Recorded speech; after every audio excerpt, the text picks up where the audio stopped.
اسے یقین تھا کہ اس کی ہدایت پر جولیا نے جھک کر فون کا نمبر دیکھنے کی کوشش کی ہوگی اور کسی نے اس کی گردن دبوچ کر پیچھے کھینچ لیا ہوگا۔ یہ چیخ کچھ اسی قسم کی تھی۔ اس نے بوڑھے غیر ملکی کی طرف دیکھا جو دونوں ہاتھوں سے سر تھامے فرش پر اکڑو بیٹھا ہوا تھا۔ اسے لے جاؤ، عمران نے جوزف سے کہا، اب لڑکی کو لاؤ۔ جوزف اسے کسی بھیڑ یا بکری کی طرح کمرے سے ہانک لے گیا اور تھوڑی دیر بعد لڑکی سمیت دوبارہ اندر داخل ہوا۔ لڑکی نے چھوٹتے ہی عمران پر برسنا شروع کر دیا، خوب خوب چیخی اور عمران اس طرح سر جھکائے سنتا رہا جیسے کوئی زن مرید شوہر خونخوار قسم کی بیوی کی حضور میں سر تسلیم خم ہے کی تفسیر بن کر رہ گیا ہو۔ دفعتاً فون کی گھنٹی پھر بجی۔ عمران نے ریسیور اٹھا لیا۔ دوسری طرف صفدر تھا۔ اس نے کہا کہ اس کے پاس 9 بجے والی فلائٹ کے مسافروں کی فہرست اور ان کے پتے موجود ہیں۔ تم صرف کربی فوسٹر کے متعلق بتاؤ، عمران نے کہا۔ کربی فوسٹر؟ جی ہاں، اس کا نام موجود ہے، برازیل کے سفارت خانے کا پریس اتاشی ہے۔ وہ برازیل واپس جا رہا ہے۔ خیال کیا جاتا ہے کہ وہ زبردستی بھیجا جا رہا ہے، لیکن اس میں ہماری حکومت کا ہاتھ نہیں ہے۔ یہ زبردستی سفارت خانے ہی کی طرف سے کی جا رہی ہے۔ کہاں رہتا ہے؟ عمران نے پوچھا۔ سفارت خانے ہی سے ملحقہ ایک عمارت میں۔ میرا خیال ہے کہ کچھ نامعلوم آدمی اس عمارت کی نگرانی کر رہے ہوں گے۔ آس پاس 5 آدمی نظر آئے تھے، لیکن یقین کے ساتھ نہیں کہا جا سکتا کہ وہ اس کے نگران ہی ہوں گے۔ دوبارہ چھان بین کر کے تصدیق کر سکتے ہو۔ یہی کرو اور مجھے اطلاع دو۔ ریٹا اسے رحم طلب نظروں سے دیکھ رہی تھی۔ ہاں اب تم بتاؤ، عمران اس کی طرف مڑا۔ مم میں کچھ نہیں جانتی، وہ ہکلائی۔ اس کی بیٹی ہو؟ سس سیکریٹری، لڑکی روحان سی آواز میں بولی۔ اس نے مجھ سے جو کچھ کہا تھا کرتی رہی تھی۔ مقصد؟ یقین کرو مجھے مقصد نہیں معلوم ہو سکا، میں کچھ نہیں جانتی۔ تمہارے ذمے کون سے کام ہیں؟ تحقیقی کاموں میں مدد دینا۔ داور کیسا آدمی ہے؟ اس کا حلیہ بتاؤ۔ میں نے کبھی دیکھا نہیں، صرف نام سنتی ہوں۔ کیا وہ حقیقتاً چینی ہے؟ نہیں، میں اس کی قومیت کے بارے میں بھی کچھ نہیں جانتی۔ پہلے تو تم نے کچھ اس قسم کا بیان دیا تھا جیسے داور سے اچھی طرح واقف ہو۔ صرف اس حد تک کہ وہ بوڑھے کا دوست ہے اور بوڑھا اکثر اس کا تذکرہ کرتا رہتا ہے۔ اسی نے مجھے بتایا تھا کہ یہ داور کا کام ہے۔ تمہیں یہ نہیں معلوم تھا کہ وہ مجھے الجھائے رکھنا چاہتا ہے؟ نہیں، یقین کرو، میں تمہیں کس طرح یقین دلاؤں؟ جوزف، اسے واپس لے جاؤ۔ نہیں، مجھے چھوڑ دو، جانے دو، خدا کے لیے۔ وہ رو پڑی۔ ابھی نہیں، عمران نے تلخ لہجے میں کہا۔ جوزف، اسے لے جاؤ۔ اس کے جانے کے بعد عمران اپنی پیشانی تھپ تھپاتا ہوا بیٹھ گیا۔ کچھ دیر بعد فون کی گھنٹی بجی۔ عمران نے ریسیور اٹھا لیا۔ دوسری طرف سے جوزف بول رہا تھا۔ آپ کا خیال درست ہے، وہ 5 آدمی اب بھی عمارت کے آس پاس موجود ہیں۔ ٹھیک ہے، اسے وہاں سے کسی طرح نکال لانا ہے۔ میں نہیں سمجھا۔ 9 بجے والی فلائٹ سے روانہ ہو جانے کے بجائے اسے ہمارے قبضے میں ہونا چاہیے۔ کوئی تدبیر ہے آپ کے ذہن میں؟ ہے، عمران نے کہا۔ تم اس عمارت کے آس پاس میرے منتظر رہو اور جیسے ہی میری طرف سے کوئی صوتی اشارہ ملے ان 5 کو الجھا لو، پھر میں سب دیکھ لوں گا۔ اشارے کی نوعیت؟ ریڈیو کار سے ہوٹر بجاؤں گا۔ لیکن ان 5 کو الجھایا کیسے جائے گا؟ اب سب کچھ میں ہی بتاؤں؟ خیر، میں دیکھوں گا کیا کر سکتا ہوں۔ آپ کتنی دیر میں پہنچ رہے ہیں؟ دفعتاً عمران کو جولیا یاد آئی اور اس نے جلدی سے کہا، ٹھہرو، آدھے گھنٹے بعد مجھے پھر رنگ کرنا، تب بتاؤں گا۔ وہ سوچ رہا تھا کہ اس سے پہلے جولیا ہاتھ آنی چاہیے، ورنہ ہو سکتا ہے کہ جھنجھلا کر اسے ختم ہی کر دیں۔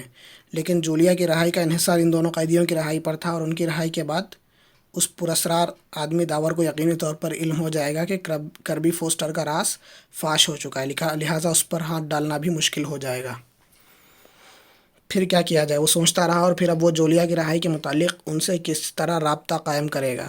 اس نے سوچا کیوں نہ بوڑھے کو ہلایا جلایا جائے، آخر اسے بھی تو کبھی نہ کبھی خود ہی داور سے رابطہ قائم کرنے کی ضرورت پیش آتی ہوگی۔ ہو سکتا ہے وہ کسی ایسے ٹیلی فون نمبر سے واقف ہو۔ بوڑھے کو طلب کرنے کے لیے جوزف کو بلوانے جا ہی رہا تھا کہ ایک نئے خیال نے ذہن میں سر ابھارا۔ ہو سکتا ہے بوڑھا اسے کوئی فون نمبر بتا ہی دے، لیکن اسے استعمال کرنا خطرے سے خالی نہ ہوگا، کیونکہ بوڑھا جب اسے داور کے فون نمبر بتا سکتا ہے تو پھر یہ بھی بتا سکتا ہے کہ اس گھیرا گھاری کا مقصد کیا تھا۔ ہو سکتا ہے جولیا کو پکڑ لے جانے کا مقصد یہی ہو اور معلوم کرنا چاہتے ہو کہ بوڑھے نے گرفتاری کے بعد کچھ اگل تو نہیں دیا۔ لیکن پھر کیا کیا جائے؟ اگر جولیا کی رہائی سے پہلے کربی فوسٹر کے سلسلے میں کچھ کیا گیا تو جولیا